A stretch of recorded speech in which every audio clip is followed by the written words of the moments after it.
क्या आपकी तकलीफों की असली वजह कोई बाहरी शक्ति है या आप खुद? जब सच्चाई सामने आती है तो हर विश्वास हिल जाता है। आपका दिमाग ही आपका सबसे बड़ा दुश्मन बन सकता है। जानिए कैसे। क्या आपने कभी सोचा है कि जब आपके जीवन में अचानक सब कुछ गलत होने लगता है तो क्या वो किसी की बुरी नज़र है, ग्रहों का खराब खेल है या महज एक संयोग? नज़र, ग्रह या नकारात्मकता की असली सच्चाई क्या है? सदियों से हम मानते आए हैं कि कोई अदृश्य शक्ति हमारे जीवन को नियंत्रित कर रही है। नींबू मिर्च से लेकर काले धागे तक हम खुद को बचाने की हर संभव कोशिश करते हैं।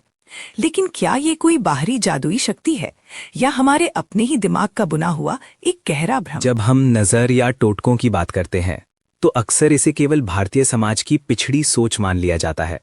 लेकिन क्या बुरी नज़र केवल भारत का अंधविश्वास है या इसकी जड़ें कहीं और भी गहराई तक फैली हैं? मानव शास्त्री जॉन रॉबर्ट्स के शोध के अनुसार दुनिया की 40% से अधिक संस्कृतियों में ईविल आई यानी बुरी नज़र की अवधारणा मौजूद है। ग्रीस से लेकर मध्य पूर्व तक हर जगह लोग किसी न किसी रूप में इस अदृश्य खतरे से डरते हैं। ये सिर्फ एक देश नहीं बल्कि मानव मनोविज्ञान का एक वैश्विक हिस्सा है। भारत में हर दुकान और घर के बाहर नींबू और हरी मिर्च लटकते हुए देखना बहुत आम है। लेकिन क्या आपने कभी सोचा है कि नींबू मिर्च टांगने के पीछे का असली पौराणिक कारण क्या है? कहानियों के अनुसार ये किसी भूत या बुरी आत्मा को नहीं भगाता। दरअसल ये दुर्भाग्य की देवी अलक्ष्मी का पसंदीदा खट्टा और तीखा नाश्ता है। मान्यता है कि वे इसे घर के बाहर ही खाकर संतुष्ट हो जाती हैं और अंदर प्रवेश नहीं करती। बचपन से ही हमें बुरी नजर से बचाने के लिए काला धागा पहनाया जाता है या माथे पर काला टीका लगाया जाता है। क्या ये चीजें वास्तव में किसी नकारात्मक ऊर्जा से हमारी रक्षा करती हैं? मनोविज्ञान के अनुसार ये उपाय प्लेसीबो इफेक्ट के जरिए काम करते हैं। ये एक साइकोलॉजिकल एंकर बन जाते हैं जो आपके दिमाग को ये सिग्नल देते हैं कि सब कुछ ठीक है।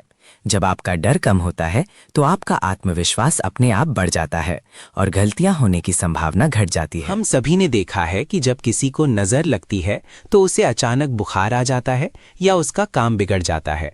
अगर ये सिर्फ भ्रम है तो ये शारीरिक बीमारी और नुकसान इतना असली क्यों लगता है? 1961 में वैज्ञानिक वॉल्टर केनेडी ने एक शब्द गढ़ा, नसीबो प्रभाव या नसीबो इफेक्ट। ये बताता है कि जब आप गहराई से विश्वास कर लेते हैं कि आपके साथ कुछ बुरा होने वाला है तो आपका दिमाग आपके शरीर में वास्तविक नकारात्मक बदलाव और बीमारियां पैदा कर देता है। ये जादू नहीं बल्कि आपके दिमाग की ताकत है। अगर हमारा दिमाग बीमारियों को जन्म दे सकता है तो क्या ये हमें पूरी तरह खत्म भी कर सकता है? क्या केवल किसी के श्राप या नजर के डर से किसी स्वस्थ इंसान की सच में मौत हो सकती है? 1942 में वैज्ञानिक वॉल्टर कैनन ने वूडू डेथ का अध्ययन किया। उन्होंने सिद्ध किया कि जब किसी इंसान को यकीन हो जाता है कि उसे श्राप दिया गया है तो उसका अत्यधिक डर शरीर में एड्रेनलिन का ऐसा तूफान पैदा करता है जिससे उसका दिल काम करना बंद कर सकता है। डर सचमुच जानलेवा हो सकता है। मौत का ये डर इंसान को कैसे खोखला कर देता है। श्रीमद् भागवत पुराण की कथाओं में जब राजा कंस को अपनी मृत्यु की भविष्यवाणी का पता चला तो डर ने उसके जीवन और मानसिकता का क्या हाल कर दिया था। श्रीमद् भागवत पुराण के अनुसार निरंतर भय के कारण राजा कंस को हर जगह अपना शत्रु दिखाई देने लगा था। खाते पीते और सोते समय उसे सिर्फ कृष्ण नजर आते थे। उसे किसी बाहरी शक्ति ने नहीं बल्कि उसके अपने ही मानसिक डर ने पागल और कमजोर कर दिया था। कंस तो एक पौराणिक पात्र था, लेकिन आज का आधुनिक इंसान भी उसी तरह के डर में क्यों जीता है? हम क्यों मानते हैं कि कोई हमारे खिलाफ साजिश कर रहा है या हम पर काला जादू कर रहा है? मनोविज्ञान इसे कन्फर्मेशन बायस कहता है। जब आप नजर या काले जादू पर विश्वास कर लेते हैं तो आपका दिमाग केवल उन्हीं घटनाओं को नोटिस करता है जो इस विश्वास को सही साबित करती हैं। चाय का गिरना या गाड़ी का खराब होना भी आपको काले जादू का सबूत लगने लगता है। जब कोई माँ या परिवार ये मान लेता है कि उन पर नजर या किसी बुरी शक्ति का साया है तो घर के अंदर क्या बदलाव आते हैं? ये डर घर के शांत वातावरण को कैसे विषाक्त कर देता है? जब आप डर में जीते हैं तो आपका व्यवहार चिड़चिड़ा और नकारात्मक हो जाता है। मनोविज्ञान की सेल्फ फुलफिलिंग प्रोफेसी के अनुसार आपका ये बदला हुआ व्यवहार ही उन बुरी घटनाओं को जन्म देता है जिनसे आप डर रहे थे। आप अनजाने में खुद ही अपने घर की शांति को नष्ट कर देते हैं। नकारात्मकता कैसे बढ़ती है? बौद्ध कथाओं में एक क्रोध खाने वाले राक्षस का जिक्र है जो महल में आकर बैठ जाता है। ये प्राचीन कथा आज के नजर के डर का सबसे सटीक उदाहरण कैसे है? उस कथा में लोग राक्षस पर जितना क्रोधित होते हैं और डरते हैं, वो राक्षस उतना ही विशाल और शक्तिशाली होता जाता है। नजर का डर भी बिल्कुल ऐसा ही है। आप जितना इस पर ध्यान देंगे और डरेंगे, आपके जीवन में इसका प्रभाव उतना ही बड़ा होता जाएगा। ये आपके डर को ही खाता है। जब व्यापार में घाटा होता है या रिश्ते टूटते हैं तो हम अक्सर कहते हैं कि मेरे ग्रह खराब चल रहे हैं। क्या ये सचमुच ग्रहों का दोष है या हम स्पिरिचुअल बाईपासिंग का शिकार हो रहे हैं? स्पिरिचुअल बाईपासिंग का मतलब है अपनी असली कमियों, इनर वर्क और मनोवैज्ञानिक समस्याओं से बचने के लिए आध्यात्मिक मान्यताओं या ग्रहों का सहारा लेना। अपनी गलती मानने और उसे सुधारने के बजाय सारा दोष राहु, केतु या शनि पर डाल देना सबसे आसान रास्ता है।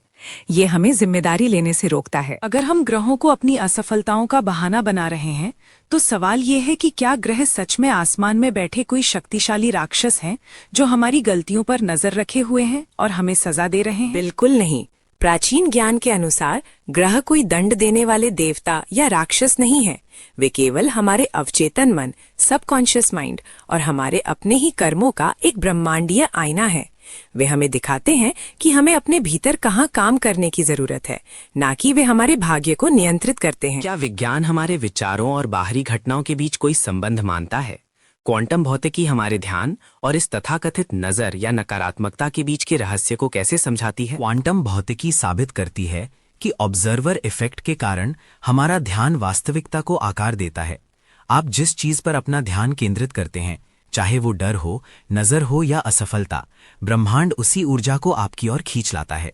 आपके विचार सीधे आपकी भौतिक वास्तविकता को प्रभावित करते हैं। विज्ञान, मनोविज्ञान और पुराणों को समझने के बाद सबसे बड़ा सवाल यही बचता है, अगर बाहरी दुनिया में कोई जादू नहीं है तो फिर वास्तव में हम पर वो बुरी नजर कौन डाल रहा है जो हमें आगे बढ़ने से रोकती है? सच्चाई ये है कि असली नजर हमारे अपने ही नकारात्मक विचार, हमारी असुरक्षाएं और हमारा डर है। जब हम खुद पर संदेह करते हैं और अपनी कमियों का सामना करने से घबराते हैं, तो हम खुद को ही नजर लगा लेते हैं। बाहरी दुनिया सिर्फ हमारे भीतर चल रहे युद्ध की परछाई है। तो आखिर नजर, ग्रह और इस पूरी नकारात्मकता के जाल के पीछे का सबसे बड़ा और चौंकाने वाला सत्य क्या है? क्या हम हमेशा इस डर के गुलाम बने रहेंगे या इससे बाहर निकलने का कोई रास्ता है? नजर के बारे में सबसे चौंकाने वाला तथ्य ये है कि ये कोई बाहरी जादुई शक्ति नहीं, बल्कि हमारे अपने मस्तिष्क का नोसिबो प्रभाव है। डर इतना शक्तिशाली है कि वो इंसान को शारीरिक और मानसिक रूप से नष्ट कर सकता है। हम अपनी कमियों, इनर वर्क से बचने के लिए ग्रहों और टोटकों का सहारा लेते हैं। अंततः असली नजर हमारे नकारात्मक विचार हैं और सबसे बड़ा उपाय हमारी अपनी जागरूकता है।